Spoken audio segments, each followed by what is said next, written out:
All right, welcome to War Media and Sports Zone Chicago Bears Den, Thanksgiving edition. I am Saul Rodriguez, joined by my co-host Joe Tanksley, as always. And today we are joined by Gabe Wilkins, who, of course, you can hear on his own podcast, The State of Gabe. And, Gabe, we usually also have you on War Media's At Bat. So you should check out our latest episode on that, where we talk all things baseball off season. But right now, talking all Bears, talking all football. How we doing today, guys? How we doing, Joe? Doing pretty good. I'm excited for tomorrow. And that's pretty much it. No, yeah, we were talking about it before. Oh, go ahead. I've been happy. I've had the week off work. So, I've just been chilling, here with the kids and just hanging out pretty much. Been taking care of the honey-do list and everything. So, I'm looking forward to tomorrow and just, sitting around. Yeah, exactly. It's the food. That's the one thing. Looking forward to some football as well, and plenty of stuff. And we'll definitely talk about a little bit of Thanksgiving before we head out. And we're also going to be joined. We will be joined by Sean Sierra tonight, so he will join us in just a little bit. But Gabe, how you doing, man? Thanks for joining us. Anytime, Saul. It's a pleasure to be here with you all, Saul and Joe, talking Bears football. Just been chilling. Looking forward to tomorrow and the holiday and the 3 games that's going to be on as well. Who would ever thought, you would have an opportunity to actually look forward to seeing a Detroit Thanksgiving Day game, as wild as that is with the way they've been playing. They looking like a top 5 team in all of football, leading the NFC North Division, and really been the only team in the NFC thus far consistently week after week giving the Philadelphia Eagles a run for their money. Yeah, exactly. And I think that's what, and we'll definitely talk about that as well. The matchups, we'll talk which matchup you guys are looking forward to the most. And stuff like that. But we'll start with the Bears. They coming out of Week 11, running their 8th loss of the campaign. They now sit at 3-8. They lost to the Lions, 31-26. The Bears, they had a meltdown. They allowed 17 points in the final 4 minutes. Am I surprised? No. Disappointed? Yes. Which is the classic. I feel like Bears line. Like, not, never going to be surprised. Just always disappointed. But whatever. It is what it is. I feel like the Bears also lost that game more than the Lions won that game, but that's probably me just being biased. But we'll see. What are your guys' overall thoughts? We'll start with you, Joe. What are your overall thoughts on the games? Because I know that there are probably more positives than there are negatives, which might be hard to believe after a loss. But what did you think overall on the game from Sunday? What I think, from the start of the game, I think the Bears came out with a very great, game plan to control the ball, keep the ball out of the Lions' hands, and eat up the clock. I think they utilized Justin's strengths very well.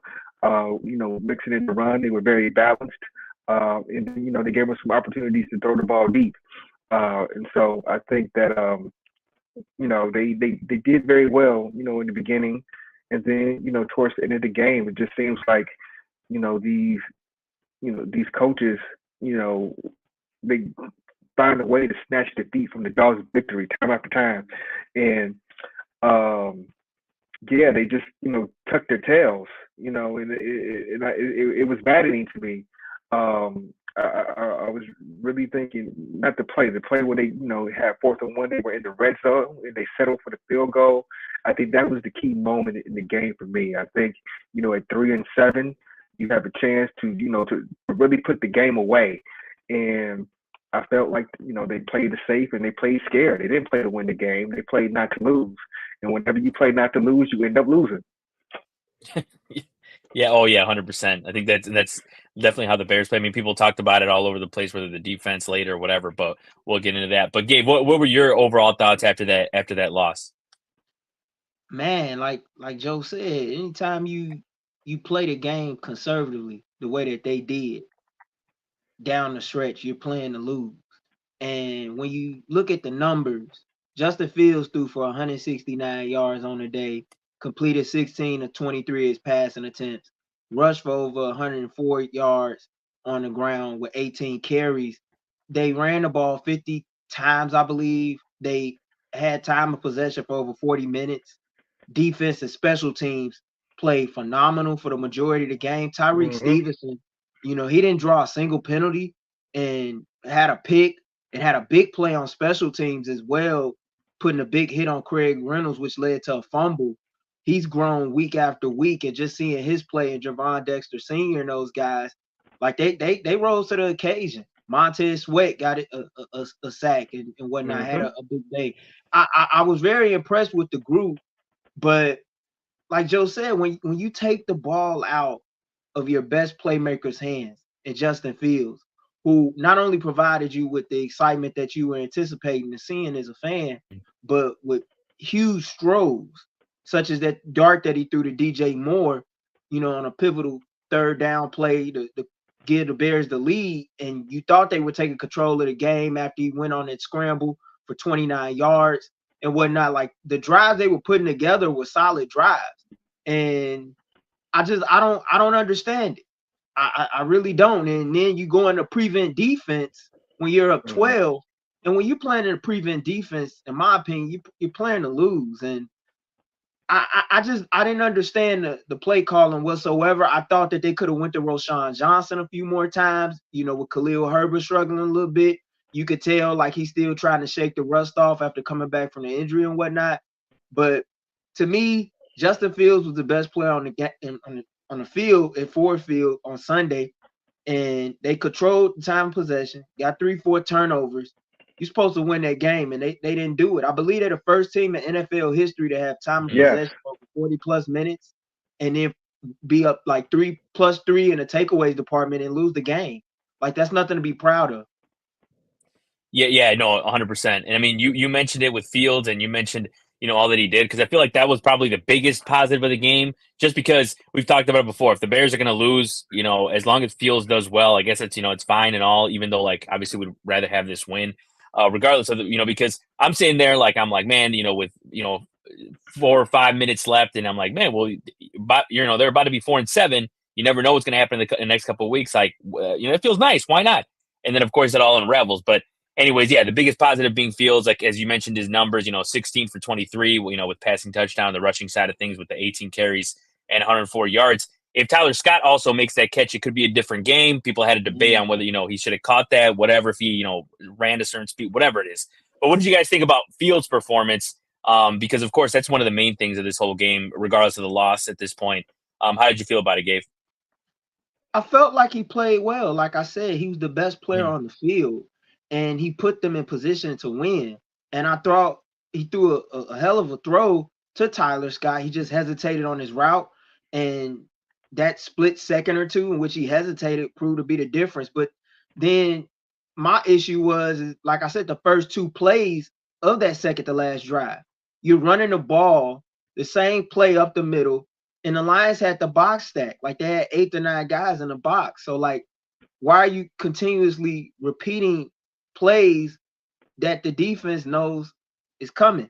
But Justin Fields played a hell of a game, and I think the offensive line did a good job of protecting him, but I also think he did a good job of getting rid of the ball much faster than what you've seen from him over the last several weeks prior to him returning this past week from his thumb injury.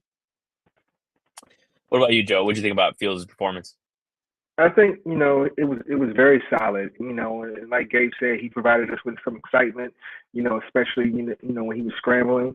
I think the run pass, the RPOs, those zone read options, they were a great weapon to use. And they really did a good job of putting those defensive ends in conflict, or whether it's to take the dive or to take Fields. It really put them in a difficult position. And like Gabe said, those last those first 2 plays on that second to last drive, why wouldn't you go back to what was working? They had a difficult time containing that zone read, and even still, when you were running to the left side, not Hutchinson side, but to the opposite inside, I forget his name. He couldn't keep up with Fields. You really had an opportunity to take advantage of a weakness.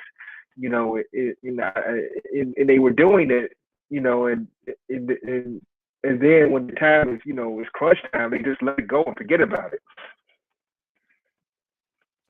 Yeah, no, of course, and I think a lot. That's what I saw a lot on Bears Twitter. After the game, during the game, is what they could have done, to avoid, that loss. And there's plenty of things. I mean, the coaching is one of those things that definitely people talked about, as Gabe mentioned as well. I mean, the Lions they came out winners. They're 8-2 for the first time since 1862. I mean 1962. But they turned over they turned the ball over 4 times. Goff had 3 interceptions, including Tyreek Stevenson's first career pick. He had himself a game. What did you make of the defense and how they played? Because they look better. They've looked better, I guess, ever since with Sweat there, and many talked about the play calling, like I said. But what did you guys think about it overall? As because like I said, late is probably the part where they kind of folded a little bit. But again, you could test that to coaching. But what did you think overall about the defense, Joe? Well, I think that the defense was very solid for most of the game. Anytime that you can, get that many interceptions, Jared Goff, he hadn't turned the ball over at all, let alone, 3 times in one game. And for them to come on, away, go away and do that in Detroit, that was a phenomenal effort. I think, they played very physical with the point of attack. They played really solid against, David Montgomery and Jamar Gibbs for the most part.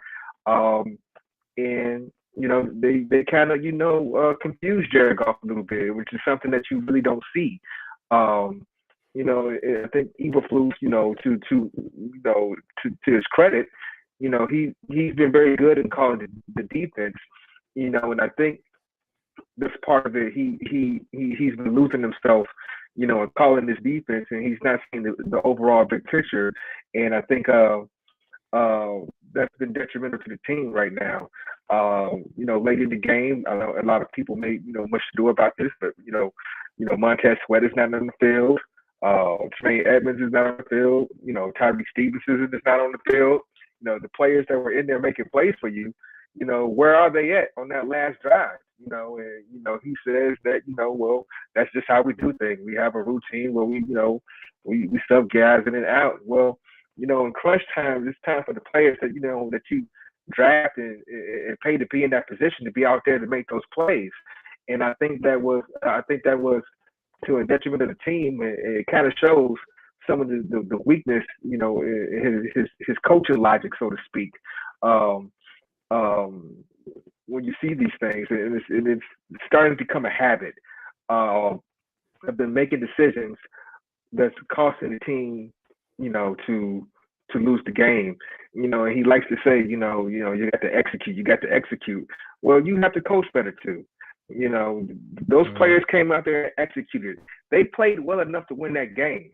And because you decided to turtle up as a coach and play conservatively and do things differently, you cost your team a chance to win. Yeah, 100%. I think that's and even in the press conferences from this week, he's even like boasting about past games where he did this, and it's like, dude, who cares? Also, you have 3 wins. So, welcome Sean Sierra to the show again. So, Sean, we're just talking about the Lions and the defeat of the Bears from Sunday. First of all, how are you doing? And what are your overall thoughts on the game, man? I'm good. Thank you. I had a family commitment that was sprung on me last minute, so I had to do that. And then my thoughts on the game, man. You know what? I was livid. I was livid. There's far too many times that the Bears do enough to win, and they don't. All right, this coaching staff has to go.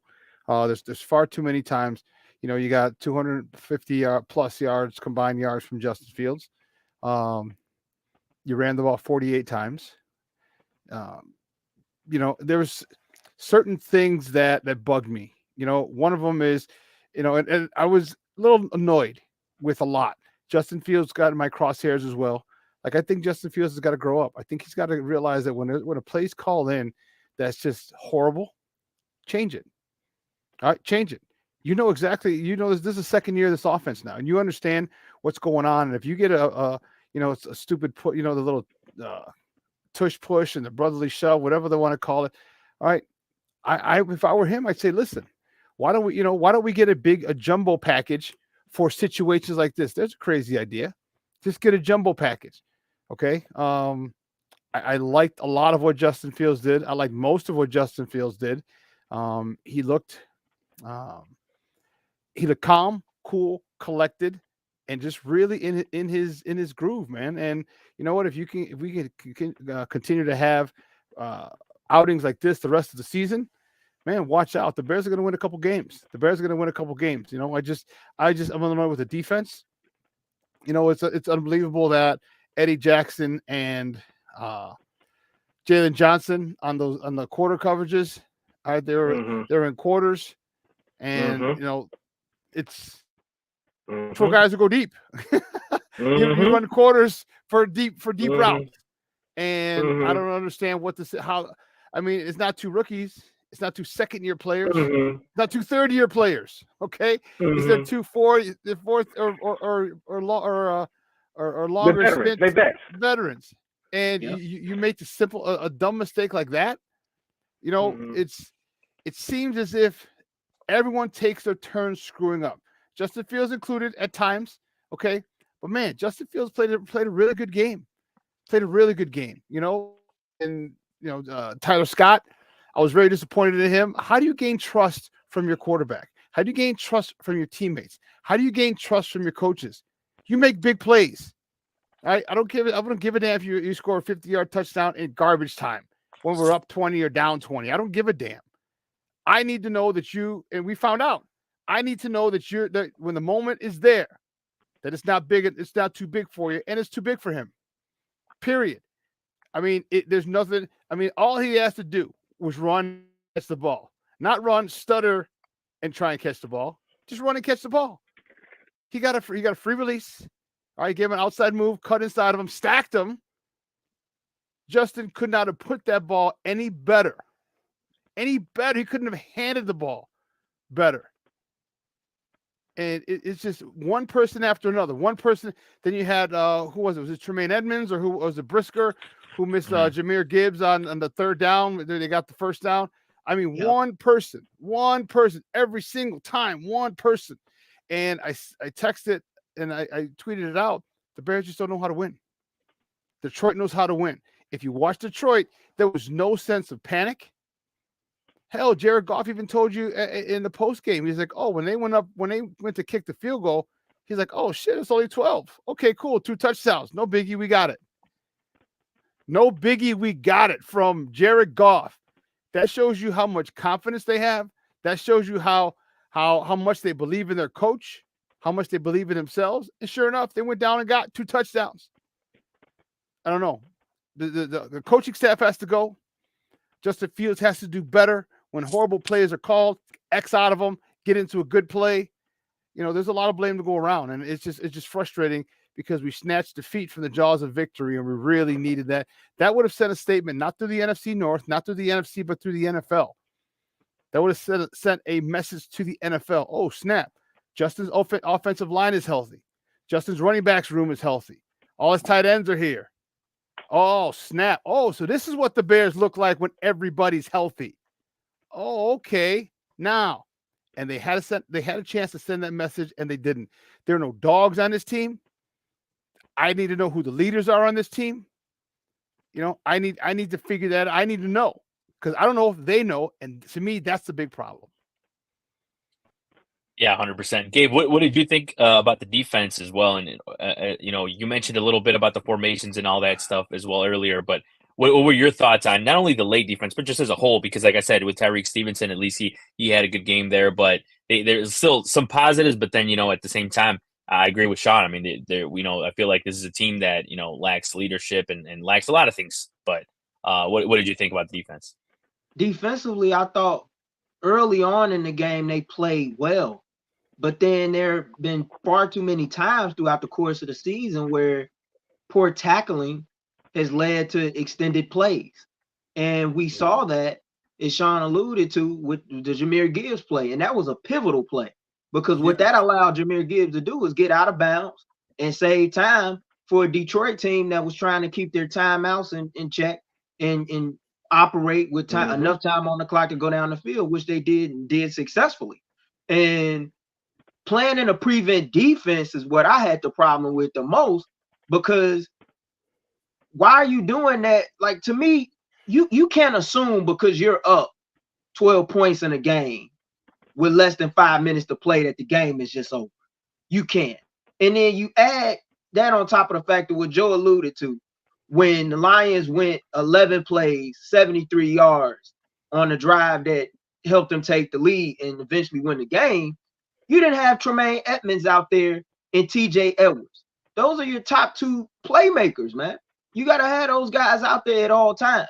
And Tyreek Stevenson should have damn sure been out there when you consider the fact that how he was playing at the corner position for the majority of the game. Like, it was one of the first games in a long time where he had drawn a penalty. He was very sound, disciplined with his technique, and he made some big plays for the ball club. Like, anytime you have a game like that where all the newcomers, Tremaine Edmonds, TJ Edwards, Tyree Stevenson, they make big plays, and you can't find a way to execute down the stretch, it says a lot about your coaching staff. It says a lot about your coaching staff and the ineptitude that they have. And in the NFL, games come down to the last several minutes. Who's going to be willing to operate the best?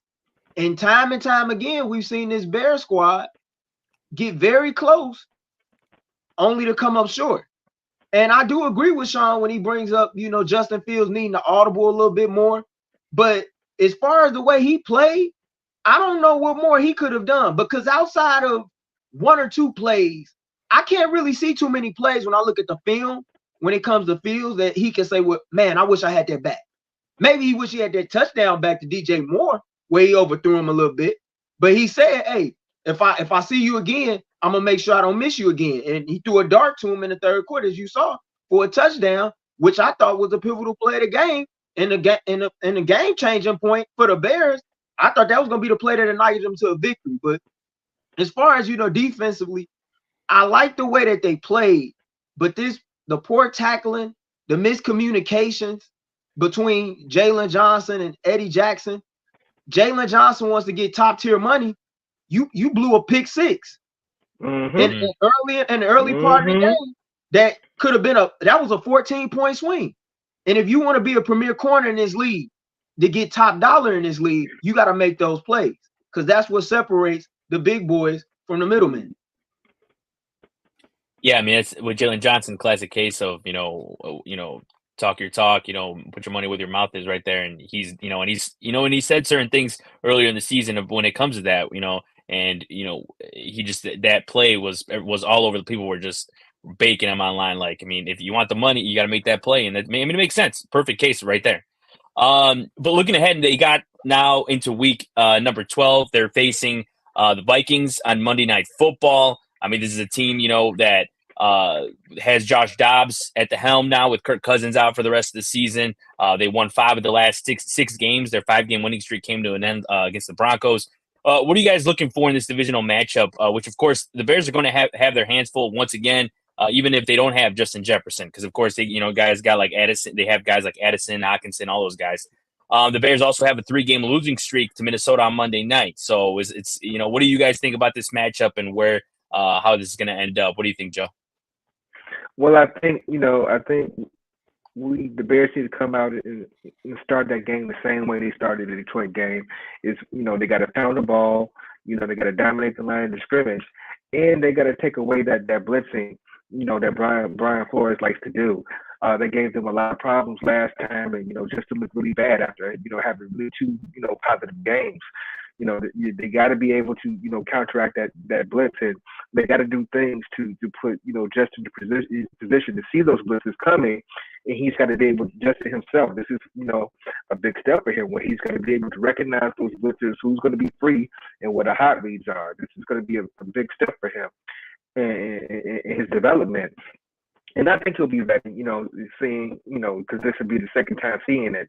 But yeah, that's what I'm looking for. I'm looking for them to get Justin out of the move, and kind of, counteract that blitzing that Brian Flores likes to do. And yeah, you continue to run the ball, pound the ball, and keep a balanced attack. And then, much like, all these games that the Bears have, with the exception of a couple, it's going to come down to the execution in the fourth quarter. And, I want to see them, not turtle up, saying don't go in the shell, be aggressive and go out and win a game. What about you, Sean? What do you think about this Monday night matchup? know what? I hope they come out pissed off. They should. All right. You lost a game that you lost a couple games, and the thing about it, it's a culture. All right. It's when losing is contagious, winning is contagious. We just don't know how to win yet. All right. You need there's that. And that's why I asked earlier the last time I spoke, who's the leader? Who's the guy in that locker room that said enough is enough? We need to come out. Who's the emotional leader? You know what I mean? Like, I don't know who that is. And every great team has one. We don't have one. And that's a problem. That's a problem. So I hope they come out. I hope Getsy calls a pretty similar game plan to what he did Sunday. Now, I hope Justin has learned from his mistakes the last time he played Minnesota. All right. Counting is essential. You got 5, they got 6. They're showing 6. All right. Where can you answer me this? I guess it's a rhetorical question, really. Where are our quick hits? Where are our slants? Where are our curls?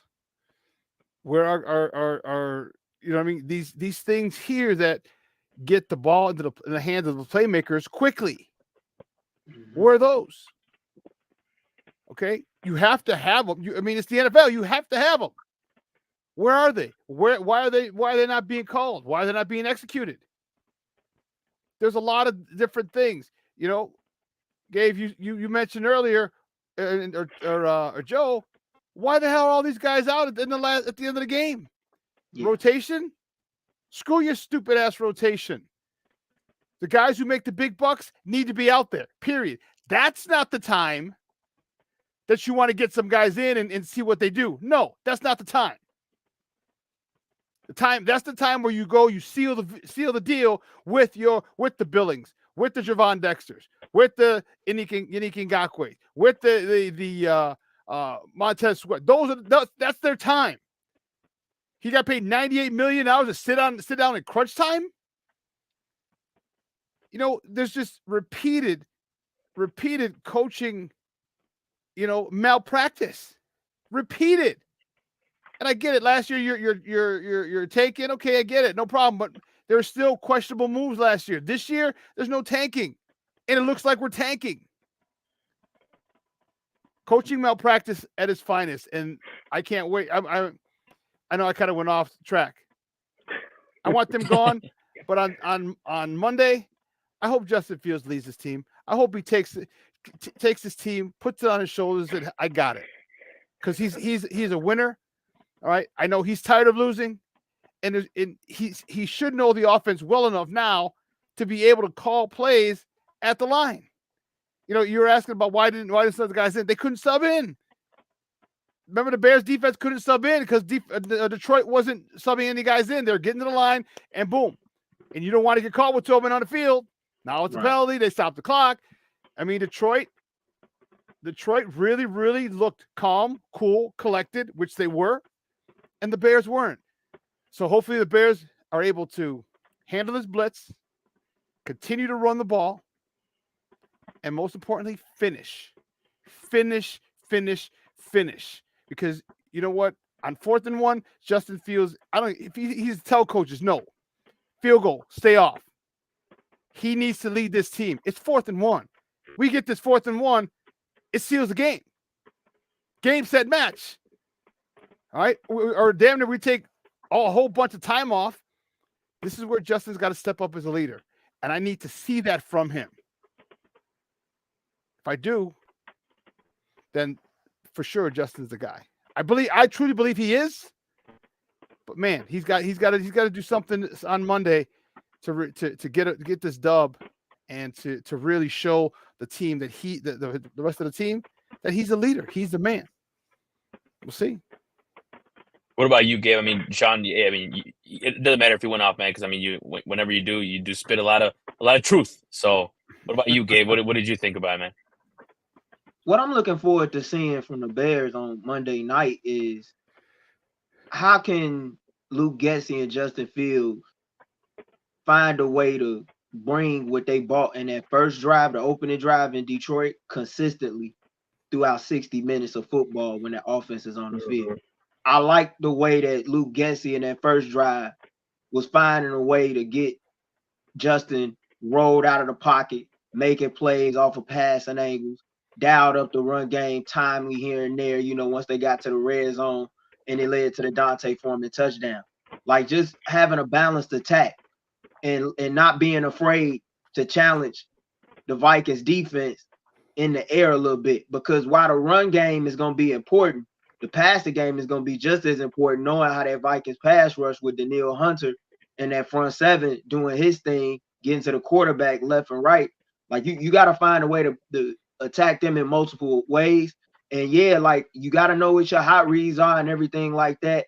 As far as the defense, I want to know who's going to get pressure on the quarterback, because Denver showed on Sunday night, if you get pressure on Josh Dobbs, you force some fumbles, you get some takeaways, you can beat Minnesota. So it's just a matter of who. Yeah, we should have beat him last time. Yeah, I should have beat him last time. I agree. But Montez Sweat's gonna be crucial in that game. Getting to the quarterback. You need Billings to deny and stop the run like he's been doing stellar job all year. I want to see what steps everybody takes. From Justin Fields to TJ Edwards, Tremaine Edmonds, DJ Moore, the leaders of this team. I want to see everybody come together and say, you know what, enough is enough. Because like Sean said, this group has been in countless games, but they do not know how to win. They need to learn how to win. They need to learn how to finish and close games and execute games. Because for all these fans out here that's saying, well, that's a tank win. At this point, you shouldn't be proud of having top 5 picks year after year. You already have one top 3 or top 5 pick coming your way, courtesy of the Carolina Panthers. It's time to start winning some games, building some consistency with your guy, Justin Fields, who I do believe is a leader and a guy that can win under center with the Bears if he's put in the right positions and he takes leadership and accountability for his, game, which I'm sure he does, being a competitor that he is. You know what? Let me ask you a real quick question. When I thought of this, it might be a little unorthodox, but I thought of this. When the Bears came out in the opening drive, as they have many times, as we all know, first usually 15 plays are scripted, and they went down like a hot knife through butter. They went through every team. They seemed to just run down the field, no ifs, ands, or buts. That's true. Yeah. Why not in the late stages of the game, why not have a set of scripted plays there? Now, if you're comfortable with the first 15, cool. Don't start at 1, just start at like 3 or 4. And then like 1, 2, or 3 will go, they'll be 13, 14, and 15. Because now you've worked on these plays. I mean, the reason that as a former coach, here's why you do that. So you know the plays, you work on those 15 plays a lot in practice. So game time, you are super comfortable with them. So now, late in the game, or start the second half, or hell, beginning of the first half, beginning of the second half, and late in the game if we need it. Why not run the same script, or have a different script for each, or just start at a different spot on those 15? In the second half, you started play number 4, 5, 6, 7, 8, 9, 10, and 1, 2, 3 at the end. At the start of the down the stretch, started play number 7. All right, go to 15, then start over at 1. I think that might be something that could be very helpful, because you've already gone through those plays already in practice a million times.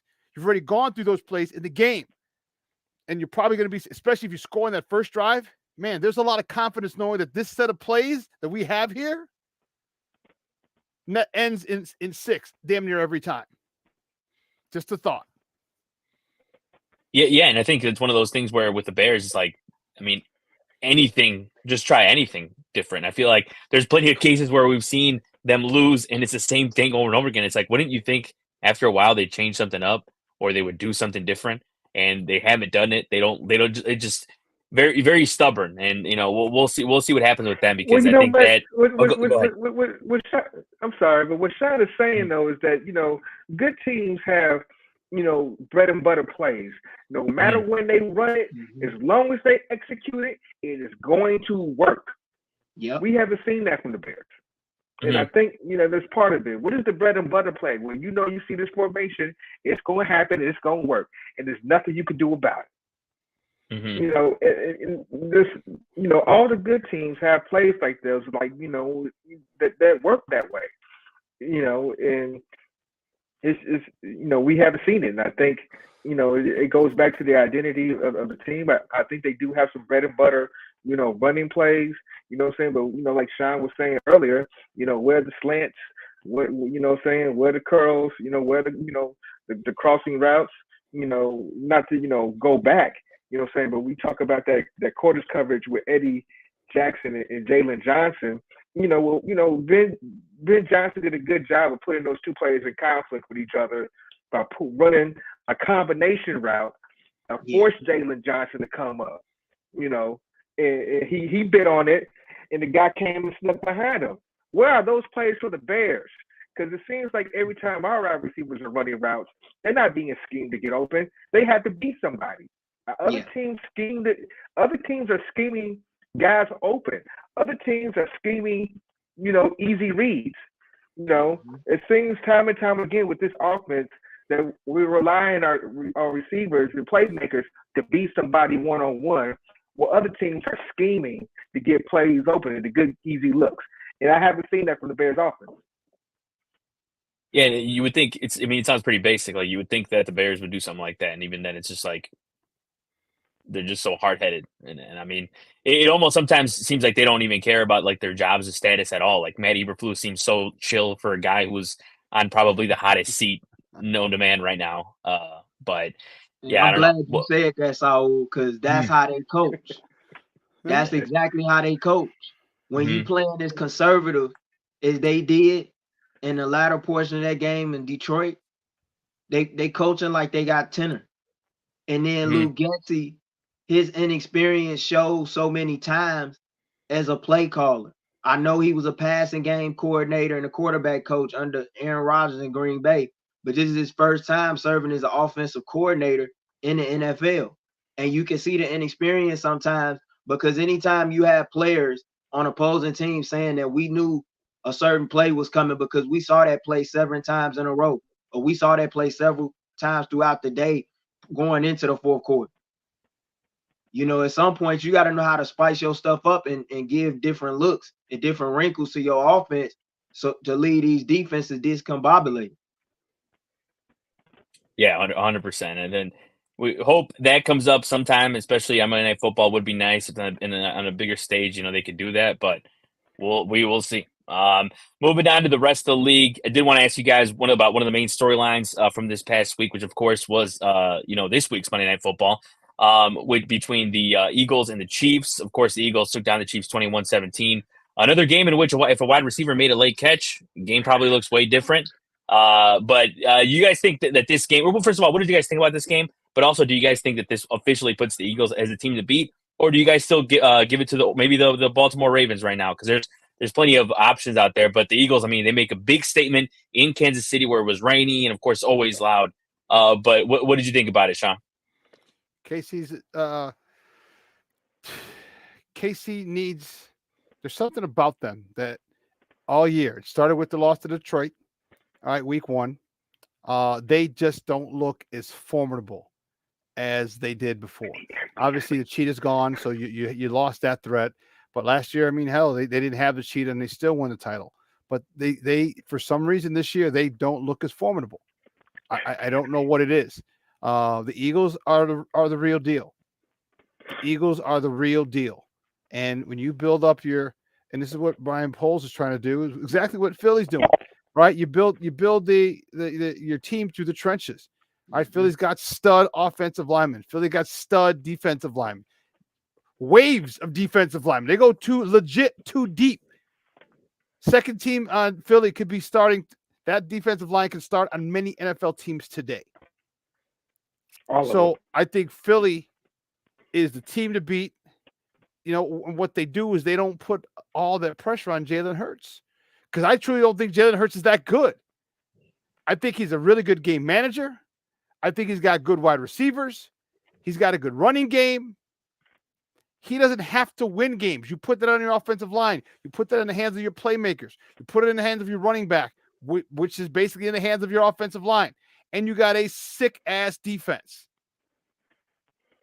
I don't see Jalen Hurts as a savior. I don't see him as, all right, guys, hop on my back. I got you. No, I don't see that at all. But you don't need to be when you have the talent around you. Philly is strong. Philly, I think if they're not the best team in the NFL right now, they are definitely the cream of the crop in the NFC.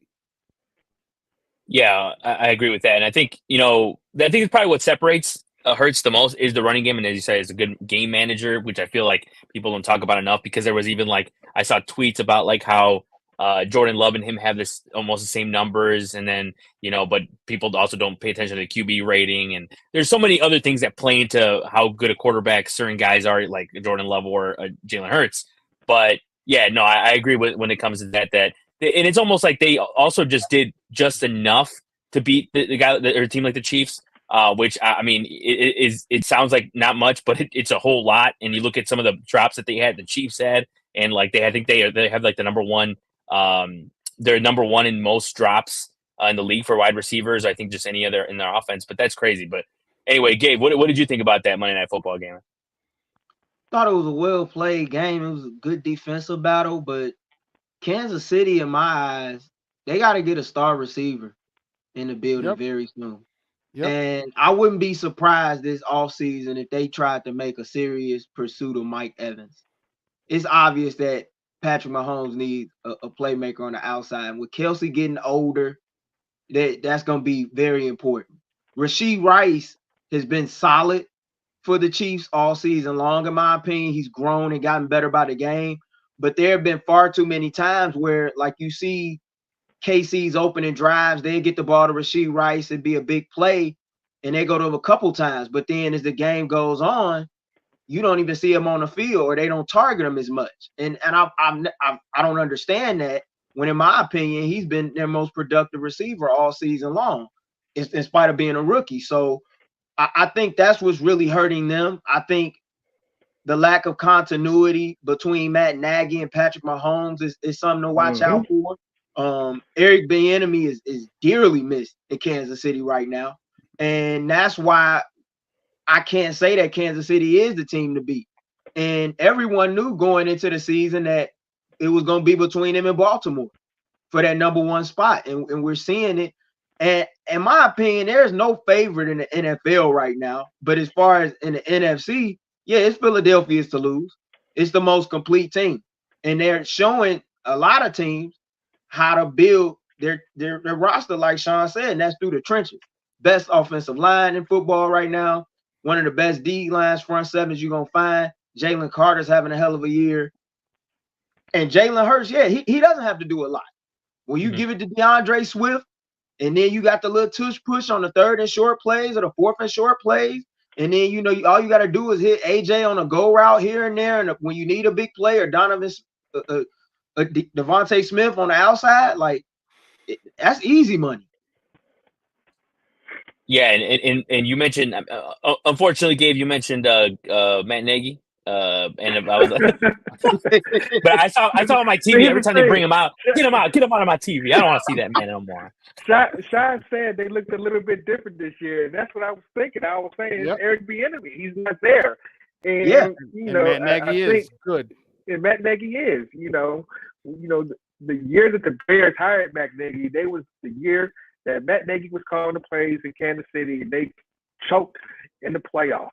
And then the next year, Eric Bieniemy takes over, and they win the Super Bowl. Eric Bieniemy has won 2 Super Bowls in Kansas City with him as the offensive coordinator. And when Matt Nagy is doing it, they're just very blah. So that's what it is. I agree. Yeah, I mean, that's. I'm a bit jaded. I'm a little bit jaded. They do need receivers, though. They definitely, like Gabe said, they definitely, miss a number one receiver. And I think, that would help Patrick Mahomes out tremendously. I think the hope was that one of the guys, that they, picked up would develop. MBS, Valdez Scantling, looked like he was one of those guys that were going to be on the up and up. But he had some of the same issues in Green Bay with drops in big time situations. and it's, he's doing the same thing in Kansas City. This is the most complete defense that Kansas City has ever had, and right now it's in question. That the playoff hopes and the Super Bowl run is in question because of the offense. Who would have figured? Yeah, exactly. And even when you talk about their offense, so I mean, as Sean and Gabe talked about Kelsey, and yeah, he has been struggling over the past few games. And I mean, he had a big drop in this game too. And people, whether is it an injury or whatever, but it is also, I mean, I'm sure it's his age as well plays a part into it. But yeah, I think they also, I think they wanted, and Rashid Rice hasn't. It's not like he hasn't been playing, bad or anything like that. But I think they just expected more on guys like that, or just kind of to be not obviously nobody can beat Tyreek Hill, but to be at least make a bigger impact than they are making. So yeah, no, I definitely like that Mike Evans idea that Gabe said, because they definitely need a guy like that, and that would be nasty if they were to pick him up. But moving ahead now to the Thanksgiving matchups, I wanted to ask you guys which one of the Thanksgiving Day matchups are you guys looking forward to? They got Lions, Packers, Cowboys, Commanders, 49ers, Seahawks. Is there one game in particular, or is it just a little bit of all of them? What about you, Joe? What do you think is the best matchup of the day? The best matchup of the day? Let's see. I would have to say the best matchup of that day is probably the 49ers Seahawks. Mm-hmm. I think the 49ers kind of they're kind of hobbling a little bit, but they're still very formidable, and I think they got a deep run in them still. In the Seahawks, that's a team that with Pete Carroll, Walker, and Geno Smith, DK Metcalf, Jackson Smith-Njigba. They got a lot of ways to put points on the board. So I think that's going to be the best matchup we see on Thanksgiving. Detroit Lions versus Packers. Detroit's very good this year. Packers not so much. But I think the Bears kind of put out a formula, to kind of take advantage of Detroit with the way that they run the ball, and they got that two-headed monster. I don't know if Jones is back yet, but I haven't paid much attention to him. But they do have a solid running attack in Green Bay, and they can use that. I think they can make that game pretty entertaining. In Dallas and Washington, I'm not, I want Dallas to lose so bad because I think they're pretenders. They really are pretenders right now. Everybody is, mostly just Dallas fans, but they're the biggest pretenders out here right now. When they face the Eagles, they're gonna see.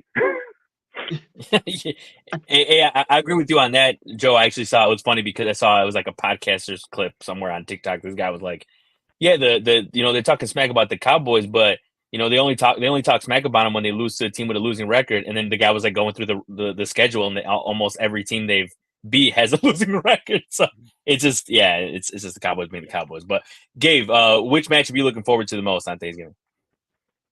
Like Joe said, it's Niners Seahawks. You talk about a Niners team that's 7-3, Seahawks 6-4. This is for first place in the NFC West, and it's going to be a big time game anytime those two teams meet up. And with the Niners finally finding their stride after going through a rough patch, Brock Purdy having a 3-touchdown game, I'm interested to see if they can continue to keep that up against a Pete Carroll-led squad who is going to come ready to play in a primetime matchup. And of course, the Lions and the Packers. And the only reason why I'm looking forward to that game is because this is the first time in a long time I can honestly say I've seen a Lions team that's worth watching on Thanksgiving. 8-2 record.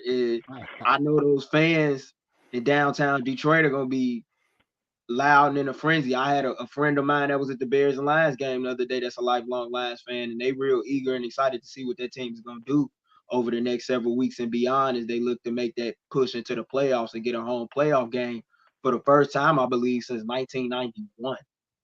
Mm-hmm. Barry Sanders, they beat the Cowboys. Yep. Yeah. What about you, Sean? Which game are you looking forward to, man? Yeah, the clean sweep, the last one of the night, Niners, Seahawks. I wish Detroit and Green Bay could both lose that game because a tie. No, I think they don't lose. I want them to both get a loss. Put an L in that column. Just and then whoever plays the Cowboys, I just can't stand the Cowboys. Yeah. And it's more so their fans. It's like Cub fans. Like sorry, Saul, but it's more. I don't even dislike the Cubs. It's their fans, and I don't even dislike the Cowboys. Truth be told, I just dislike their fans. They're all over the place, and it's so who's Dallas got in the game too. Washington. The Commanders. Yeah. So much for that. Hey, I believe in Sam Howell. Yeah, I don't. Hey, I told you last week my dream thing. All right, Harbaugh gets fired at Michigan. Chico gets fired in Washington. Harbaugh hired as our head coach. He brings Chico over as his D coordinator, and we take over the North and never give it back. I actually like that. Yeah, I like that. I like that. Definitely the orchestration by Chantier. Hopefully that somebody listens to that, because I mean, yeah, you got to do something there. But and you talked about Aaron Jones, Joe, and I think he's probably unlikely to play. I saw that he has an MCL sprain, so that's probably not. Yeah. So, but even then, I still think it's gonna be a good game regardless, because I mean, regardless of the Jordan Love talk and all that, like I think he's played well enough in a lot of the games to definitely give the Lions a run for their money, but. I agree with Sean that I wish both teams could lose for sure. But I do want to finish off with the fun question. Of course, Thanksgiving week. So I want to ask you guys what your favorite thing about Thanksgiving is. Whether is it food, is a food item, an activity, or anything like that. Is it football? Maybe that you just sit around and watch football with your family. Sean, what's your go-to Thanksgiving activity? It is the 3 Fs, man. It's food, football, and family. Yep. I'm older than all of you guys, and I'm not, but I mean I've seen a lot of death. And the more chance you get together with family, the better it is, and we can sit there and talk, and because we don't know how many people, and it may sound morbid, but it's, I take a chance to be grateful every time we do get a party or we do have a birthday. We're not just meeting at a wake or a funeral, you know what I mean? So for me, it's about football, family, and food. My cousin, so we're gonna have a turkey. She has a ham. And she always makes this big ass pot of arroz con gandules and Puerto Rican rice. And she's not Puerto Rican, but one of her best friends growing up was. And she asked her friend's mom how to make. Her mom's made it awesome, so she gave her the recipe and she practiced on it for years. Dude, I'm telling you, best Puerto Rican rice I've ever had. So I'm looking forward to that. And then we usually just stay over there and then come back in the morning, which is cool. You know what I mean? So it's football, family, and food. And I just love the fact that.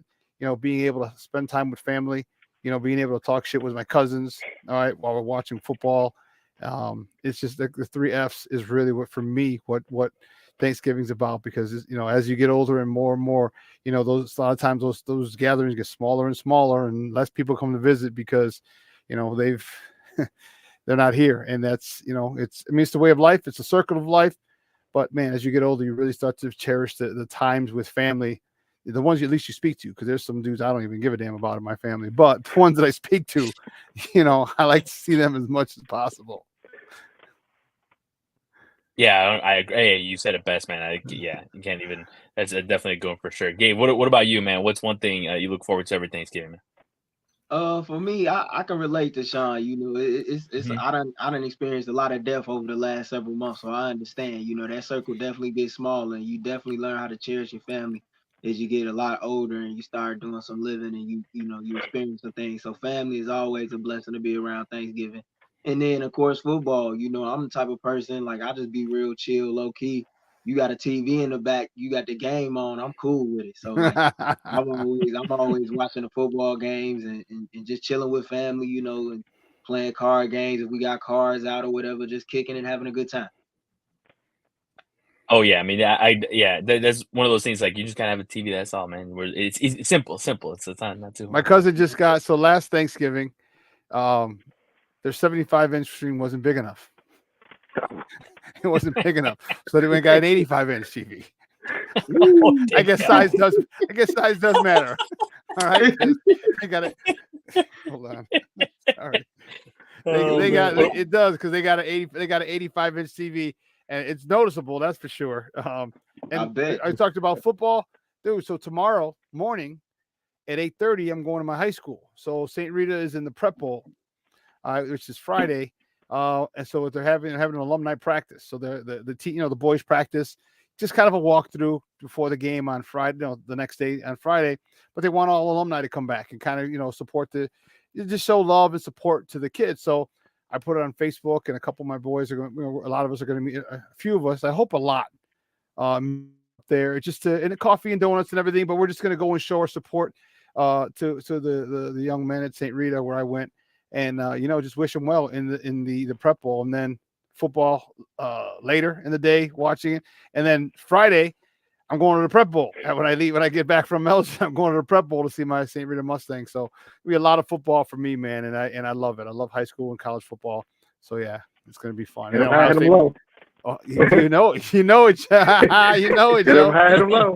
And then Ohio State, Michigan on Saturday. Shh. Why? Answer me. I'm feeling at home. I didn't know y'all was Rita guys. Yeah.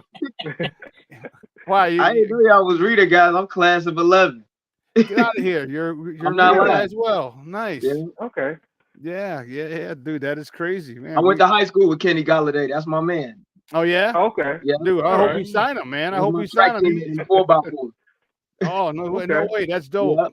That's dope, man. I hope we sign his ass because he could be a nice number 3 for us right now because he's. I agree. Man, come back home, dude. I agree. What about you, Joe? Yeah. Favorite thing about Thanksgiving, like everybody said, just getting together with the family and being, around my kids and saying nieces and nephews, my mom, my sister, my brother, and definitely my wife, of course. But just being around family and just having a good time and just being around each other. That's pretty much it.